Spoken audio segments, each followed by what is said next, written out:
আজ নিয়ে এলাম বাঁধাকপি দিয়ে চিংড়ি ঘন্ট। এগুলো লাল লাল করে ভেজে নিলাম তেলে, জিরে ফোড়ন দিয়ে, তেজপাতা ফোড়ন দিয়ে আর কাঁচা লঙ্কা ফোড়ন দিয়ে বাঁধাকপিগুলো ভেজে নেব।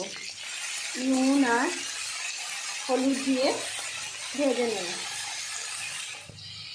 লাল লাল করে ভাজা হয়ে গেছে বাঁধাকপিগুলো।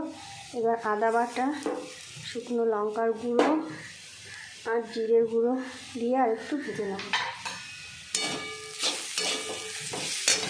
লাল লাল করে ভাজা হয়ে গেছে, আদার কাঁচা গন্ধটা চলে গেছে।